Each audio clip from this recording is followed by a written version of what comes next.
마태복음 26장.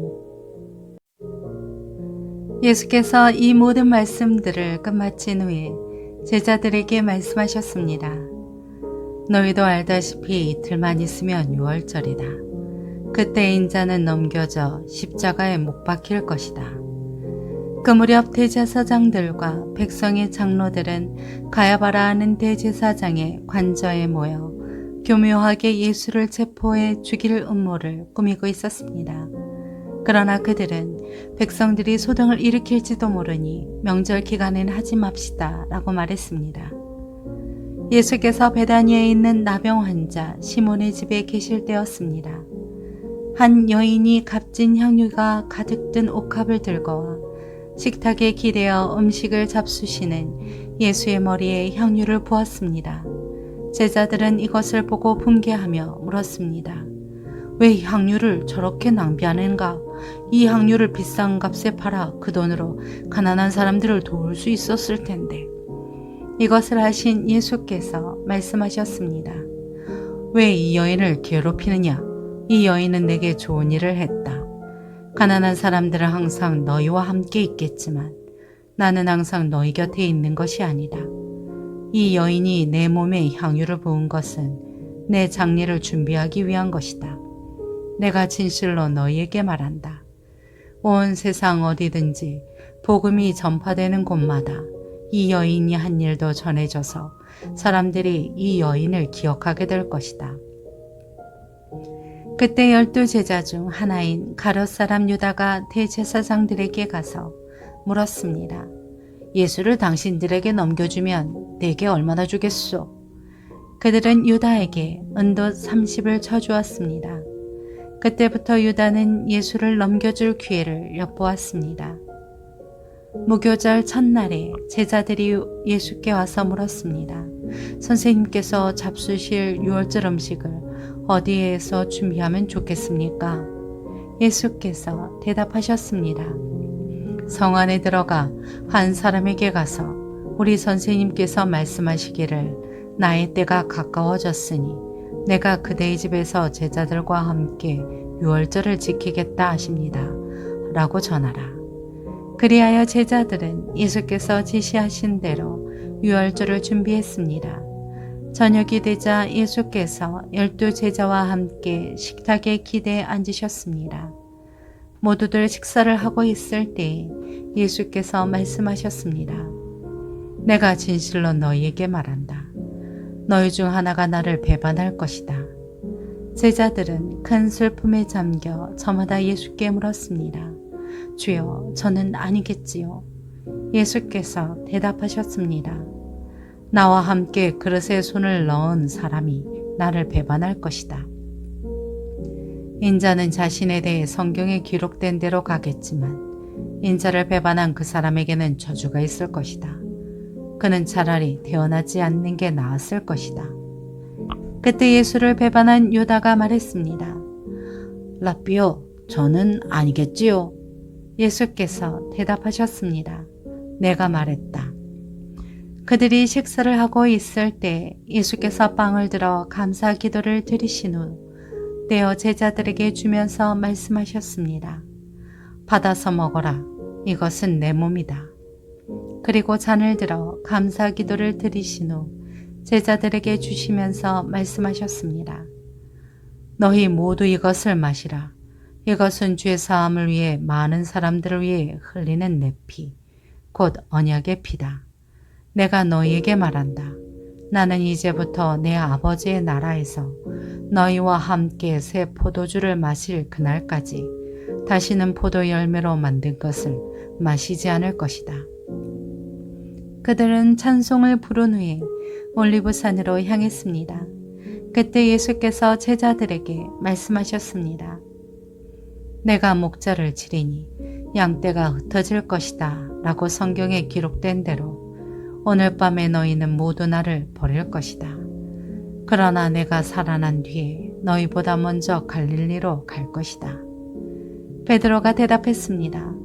모두들 주를 버린다 해도 저는 결코 버리지 않겠습니다. 예수께서 대답하셨습니다. 내가 진실로 내게 말한다. 바로 오늘 밤 닭이 울기 전에 너는 3번 나를 부인할 것이다. 그러자 베드로가 외쳤습니다. 주와 함께 죽을지언정 결코 주를 모른다고 하지 않을 것입니다. 그러자 다른 제자들도 모두 똑같이 말했습니다. 그때 예수께서 제자들과 함께 겟세마네라고 하는 곳으로 가서 제자들에게 말씀하셨습니다. 내가 저기에 가서 기도하는 동안 여기 앉아 있으라.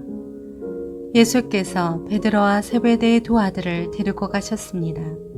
예수께서는 슬픔에 잠겨 괴로워하셨습니다. 그때 예수께서 그들에게 말씀하셨습니다.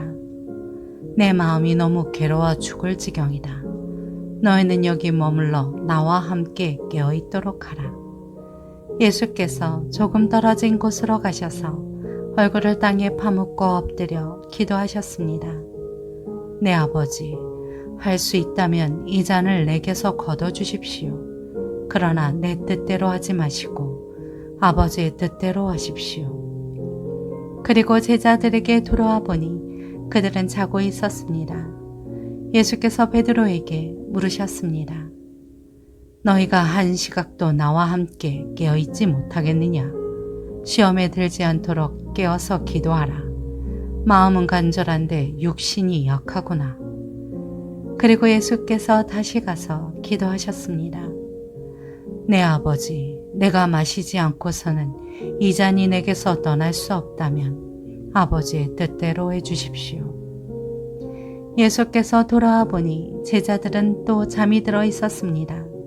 그들은 너무 졸려서 눈을 뜰 수 없었습니다.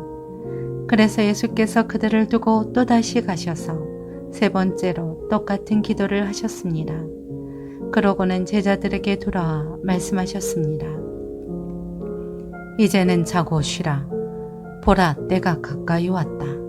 인자가 배반당해 죄인들의 손에 넘겨지게 됐구나. 일어나라, 가자. 보라, 저기 나를 넘겨줄 사람이 가까이 오고 있다. 예수의 말씀이 채 끝나기도 전에 12제자 중 하나인 유다가 다가왔습니다. 유다 곁에는 대제사장들과 백성의 장로들이 보낸 큰 무리가 칼과 몽둥이로 무장하고 있었습니다. 그리고 예수를 넘겨줄 사람이 그들에게 신호를 보내기로 정해두었습니다. 내가 입을 맞추는 사람이 바로 그 사람이니 그를 붙잡으시오. 곧바로 유다가 예수께 다가와 라삐여 안녕하십니까? 라고 말하며 입을 맞추었습니다. 예수께서 대답하셨습니다.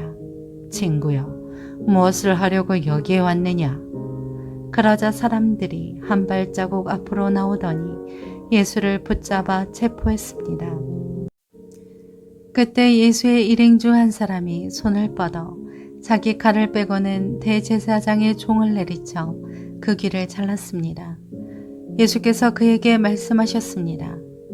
내 칼을 칼집에 도로 꽂아라. 칼을 뽑는 사람들은 모두 칼로 망할 것이다.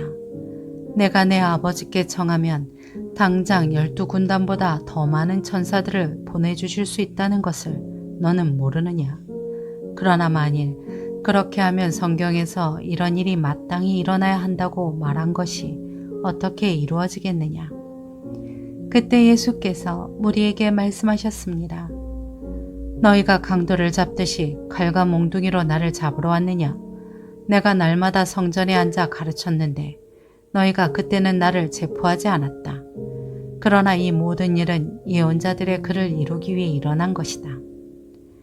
그때 제자들이 모두 예수를 버리고 달아났습니다. 예수를 체포한 사람들은 예수를 대제사장 가야바에게 끌고 갔습니다. 그곳에는 율법학자들과 장로들이 모여 있었습니다. 베드로는 멀찌감치 예수를 따라가 대제사장 관저의 뜰까지 갔습니다. 그는 들어가 하인들과 함께 앉아서 결말이 어떻게 되는지 지켜보았습니다. 대제사장들과 온 공회가 예수에 대한 거짓 증거를 찾아내어 죽이려고 했습니다. 많은 사람들이 나서서 거짓 증언을 했지만 그들은 아무런 증거도 발견하지 못했습니다. 결국 2 사람이 나와 주장했습니다. 이 사람이 내가 하나님의 성전을 헐고 3일 만에 다시 세울 수 있다고 말했습니다. 그러자 대제사장이 일어나 예수께 말했습니다. 아무 대답도 안 할 작정이냐? 이 사람들이 너에 대해 이렇게 불리한 진술을 하고 있지 않느냐? 그러나 예수께서는 아무 말씀도 하지 않으셨습니다. 대제사장이 예수께 말했습니다. 내가 살아계신 하나님께 맹세하며 내게 명령하니 우리에게 말해보아라. 내가 그리스도 곧 하나님의 아들이냐? 예수께서 대답하셨습니다. 내가 스스로 말했다. 내가 너희에게 말한다. 이제 앞으로는 인자가 권능의 보좌 오른편에 앉아 있는 것과 하늘 구름을 타고 오는 것을 너희가 볼 것이다. 그러자 대제사장은 자기 옷을 찢으며 말했습니다. 이 사람이 하나님을 모독하고 있어. 더 이상 무슨 증인이 필요하겠소. 보시오. 여러분은 지금 하나님을 모독하는 말을 들었소. 여러분은 어떻게 생각하시오? 그들은 죽어 마땅합니다. 라고 대답했습니다. 그러나 그들은 예수의 얼굴에 침을 뱉고 주먹으로 그를 때렸습니다. 또 어떤 사람들은 뺨을 때리면서 말했습니다. 그리스도야, 누가 너를 때렸는지 예언자처럼 말해보아라. 그때 베드로는 뜰에 앉아 있는데 한 하녀가 베드로에게 다가와 말했습니다. 당신도 갈릴리 사람 예수와 함께 있었던 사람이군요. 그러나 베드로는 모든 사람들 앞에서 그 말을 부인하며 내가 도대체 무슨 말을 하는지 나는 모르겠다 라고 했습니다. 그러고는 대문 있는 데로 나왔는데 또 다른 하녀가 베드로를 보더니 거기 있던 사람들에게 말했습니다. 이 사람도 나사렛 예수와 함께 있었어요. 베드로는 다시 맹세코 부인하며 나는 그 사람을 모르오 라고 했습니다. 얼마 지나지 않아 거기 서 있던 사람들이 베드로에게 다가와 말했습니다. 당신도 그들 중 한 사람인 것이 틀림없소. 당신의 말씨를 보니 분명하오. 그러자 베드로는 저주하며 나는 그 사람을 모른다 라고 맹세했습니다. 바로 그때 닭이 울었습니다. 그제야 베드로는 예수께서 닭이 울기 전에 내가 3번 나를 모른다고 할 것이다 라고 하신 말씀이 생각났습니다. 그리고 베드로는 밖으로 나가 한없이 눈물을 쏟았습니다.